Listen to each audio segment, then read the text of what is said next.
IMF programme جو ہے اس میں جانے میں کوئی حرج. یہ براہ راست IMF کی ٹیم سے شاید نہ آئے, شاید IMF کے کسی شیئر ہولڈرز کی طرف سے کوئی آئے. اسی سال کے اندر $6 بلین تو سعودی عربیہ کا آ گیا, باقی جو چائنا سے آیا ہے اس کے علاوہ. تو balance of payment crisis Pakistan کا جو فوری تھا وہ ختم ہو چکا ہے. یہ بالکل دو ٹوک الفاظ میں آپ کو بتا سکتا ہوں کہ اب ہمارے پاس کوئی بیلنس آف پیمنٹ کا بحران نہیں ہے. Welcome to news wise. میں ہوں عارفہ نور اور میرے ساتھ اسٹوڈیو میں موجود ہیں زاہد حسین. آج سب سے پہلے ہم بات کریں گے IMF کے ساتھ پاکستان کے مذاکرات کی. IMF کا ڈیلیگیشن پاکستان پہنچ چکا ہے اور اس وقت وہ حکومت سے نیگوسیٹ کر رہے ہیں. حکومت کا خیال یہ ہے کہ ان کے جو دورے تھے چین اور سعودی عربیہ کے بعد, ان کی اب جو سچویشن ہے وہ پہلے سے قدرے بہتر ہے اور یہ ان کو مدد دے گی IMF سے نیگوسیٹ کرنے میں. آج ہم اسی موضوع پہ بات کریں گے doctor Salman Shah, former finance minister and economic expert, کہ اب جو IMF سے نیگوسیشنز ہو رہی ہیں ان میں پاکستان کے پاس کتنا لیوریج موجود ہے اور کتنی آسان ہوں گی یہ negotiations now that we have some sort of a financial commitment from China and Saudi Arabia. Welcome to the show doctor Salman Shah. Sir may I start؟ جی I thought I'd start with the quick question کہ جو یہ اب ہم negotiate کر کے آئے ہیں اور ہمیں ریلیف پیکیج ملا ہے سعودی عربیہ سے اور سنا ہے چائنا سے بھی کچھ امید ہے, تو اس کے بعد IMF سے جو ہماری نیگوسیشنز ہیں اور جو پہلے ایکسپیکٹیشنز تھیں کہ وہ بہت اسٹرکٹ شرائط امپوز کریں گے, وہ اب کتنی کو آسان ہوں گی یا پاکستان کو IMF کو مطمئن کرنا کتنا آسان ہوگا after these foreign visits that the prime minister has made? ایک بات تو ہمیں پہلے انڈرسٹینڈ کر لینی چاہیے کہ جو ایک بیسک پروپوزیشن ہے کہ IMF جو ہے وہ بہت سخت ہوگا اور پاکستان کو اس کی سختی سے بچنا چاہیے. میرے خیال میں یہ پروپوزیشن صحیح پروپوزیشن نہیں ہے, کیونکہ جو IMF کی بھی پرسکرپشن ہوگی وہی آپ کی اپنی پرسکرپشن بھی وہی ہوگی, کیونکہ جو بھی مرض آپ کو ہے اس کی دوا تو لینی پڑے گی. اب کویشچن صرف یہ ہے کہ کتنی جلدی آپ اپنے آپ کو تندرست کر سکتے ہیں اور کتنے آپ کے پاس قابلیت ہے کہ وہ آپ امپلیمنٹ کر سکیں ساری چیزیں. So basically let start with کہ why do we need this support. Number one, ہماری جو سارے پاکستان کو پتہ ہے کہ کرنٹ اکاؤنٹ ڈیفیسٹ کیا ہوتا ہے, اور وہ کرنٹ اکاؤنٹ ڈیفیسٹ پاکستان کا ایک خاصا انسسٹینیبل لیول تک پہنچ چکا تھا. پچھلے سال تقریباً $18 ارب کے قریب کرنٹ اکاؤنٹ ڈیفیسٹ تھا. سو ایک تو آپ کی پرابلم یہ ہے کہ آپ نے اس کو آن اے پرماننٹ بیسس حل کرنا ہے اور اس کو سسٹینیبل بنانا ہے. دوسری چیز ہے جو اس وقت اگر آپ کرنٹ اکاؤنٹ ڈیفیسٹ دیکھیں تو وہ تقریباً GDP کا 6% کے قریب ہے. دوسری چیز یہ تھی کہ جو پرانے ہمارے قرضے ہیں اور جو فورن ڈیٹ ہے وہ تقریباً 100 بلین کے قریب جو بن چکا ہے, اس کی جو ریپیمنٹس ہیں اس میں کوئی 8 سے 10 ارب ڈالر آپ کو چاہیے ان کی ریپیمنٹس کے لیے. سو وہ ایک 18 بلین اگر آپ کا کرنٹ اکاؤنٹ ڈیفیسٹ جو وداؤٹ ڈوئنگ اینی میجرز بن رہا تھا, اس میں یہ 10 بلین ایڈ کریں تو وہ کوئی 28 بلین کے قریب بن جاتا ہے. اور تیسرا آپ کا ایشو یہ ہے کہ آپ کے جو ریزروز ہیں وہ صرف تقریباً ایک ماہ سے ذرا زیادہ کے ریزروز ہیں, یعنی کہ جتنی آپ کی امپورٹس ہیں اس کو آپ 5-6 ہفتے میں آپ کے ریزروز ختم ہو سکتے ہیں. سو آپ نے وہ ریزروز کو بڑھانا ہے, تقریباً 1.5 ماہ سے بڑھا کے 3 سے 4 ماہ تک آپ نے ریزروز لے کے جانے ہیں. سو اگر اس کو 3 سے 4 ماہ کے آپ کو ریزروز چاہیے تو 8 بلین سے تقریباً آپ کو 24 بلین کے یا 20 بلین کے قریب کے ریزروز چاہیے. سو I think the over all جو فائنینسنگ پیکیج ہے نا وہ خاصا بڑا پیکیج ہے. گروس جس کو ہم کہہ سکتے ہیں گروس ریکوائرمنٹس خاصی بڑی ہیں. اب اس گروس ریکوائرمنٹ میں اگر آپ چین کا ڈال لیں حصہ تو $6 بلین کا ہے. $3 بلین جو ہے وہ کرنٹ اکاؤنٹ ڈیفیسٹ کی فائنینسنگ ہوگی اور $3 بلین جو ہے وہ آپ کے ریزروز میں چلے جائے گا.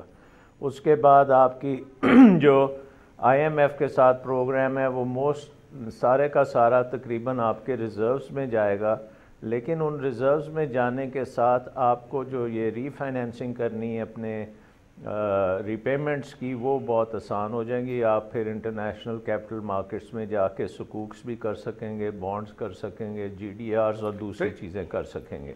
تو اس کا مطلب یہ ڈاکٹر صاحب ایک تھوڑا سا اس پہ میں سوال کروں گا. پھر جو ہے جو وزیر خزانہ کا جو اسٹیٹمنٹ تھا کہ ہمارا بیلنس آف پیمنٹ کا کرائسس ختم ہو گیا ہے, تو یہ کہا جا سکتا ہے کہ یہ انہوں نے آئی ایم ایف میں جانے سے پہلے کہا ہے. مطلب یہ کہ چائنا اور جو وہاں پہ کمٹمنٹ تھی آپ کی سعودی عربیہ پہ, اس کے بعد ان کا کہنا یہ ہے. تو یہ کہا جا سکتا ہے کہ یہ ان ریئلسٹک ہے یہ کلیم اس وقت, کیونکہ جیسے آپ نے ابھی فیگرز دیے ہیں اس لحاظ سے تو ابھی پاکستان کی مشکلات تو باقی ہیں. اگر ایک مہینے کی اگر آپ کے پاس جو ہے جو اس کی امپورٹ کے پیسے ہیں, تو اس کا مطلب یہ نہیں ہے کہ آپ کا وہ مسئلہ ختم ہو گیا. ایک تو یہ بات ہوئی.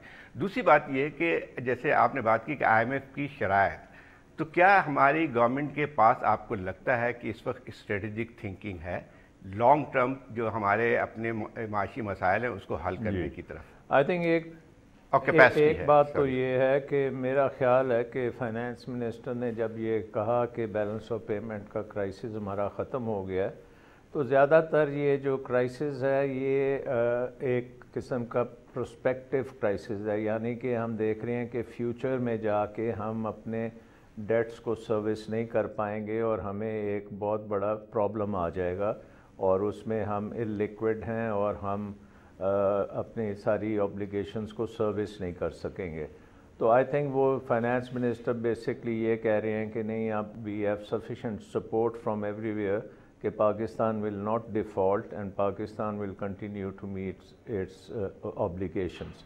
سو ایک تو بات ہے کہ I don't think he means precisely کہ ہمارے پاس بینک میں $40 ارب یا $30 ارب آ گیا اور اب ہمیں فکر کرنے کی ضرورت نہیں ہے. وہ یہ کہہ رہے ہیں کہ اب پروسیس ایسے چل پڑے ہیں کہ ultimately Pakistan will not default and Pakistan will recover and come back.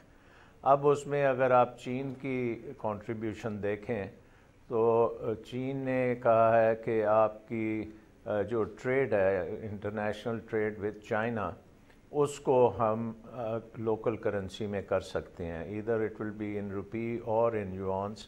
اور وہ جب ہم کرتے ہیں تو ہمیں ایک بہت بڑا میجر ایڈوانٹیج یوں ملتا ہے کہ ہمارے جو کرنٹ اکاؤنٹ ڈیفیسٹ ہے وہ ڈالر ڈینومینیٹڈ ہے, اور اس میں اگر 70% جو ہے کرنٹ اکاؤنٹ ڈیفیسٹ وہ آپ کا چائنا کی وجہ سے ہے, اور وہ اگر اس میں سے نکل جاتا ہے تو ڈالر فائنینسنگ پہ پھر بہت کم رہ جاتی ہے. سو آئی تھنک کہ ایک تو یہ ہے کہ کرنسی سواپس کا جو ہمارا ان کے ساتھ ارینجمنٹ ہے وہ نیگوشیٹ تو خاصی دیر سے ہوا ہے, لیکن اسے استعمال نہیں کیا جا رہا تھا for certain reason. I don't know why State Bank اس کو پروجیکٹ نہیں کر رہا تھا, لیکن اب جب آپ اسٹیٹمنٹ دیکھتے ہیں اس میں آیا کہ وہ آپریشنلائز ہو چکا ہے.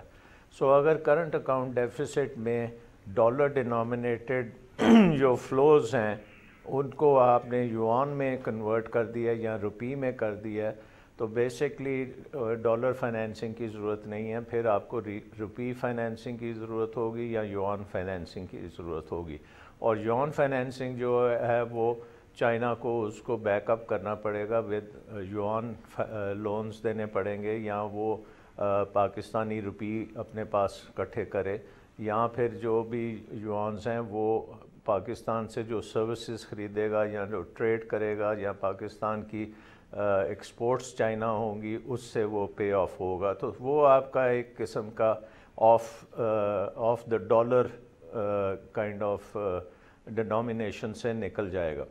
دوسری بات یہ ہے کہ چائنا چاہے گا کہ آپ مثلاً اس نے کہا ہے کہ سی پیک کے جو ایشوز ہیں وہ ایک پروسیس کے تحت ٹھیک ہو جائیں گے, جس میں وہ پروسیس میں جے سی سی جو ہے جوائنٹ کمیٹی ہے جو سی پیک کے اوپر ہے, جوائنٹ سی پیک کمیٹی, اس میں وہ کہتے ہیں کہ یہ جو سی پیک ایشوز ہیں وہ سارے سالو ہوں گے.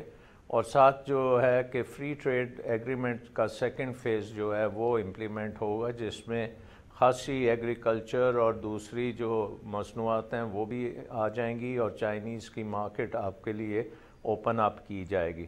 سو آئی تھنک کہ یہ ساری چیزیں جو ہیں یہ بڑی پازیٹیو ہیں پاکستان کے لیے, کیونکہ ایک چیز تو یہ ہے کہ چائنا اس وقت دنیا کی تقریباً سب سے بڑی اکانومی بن چکا ہے.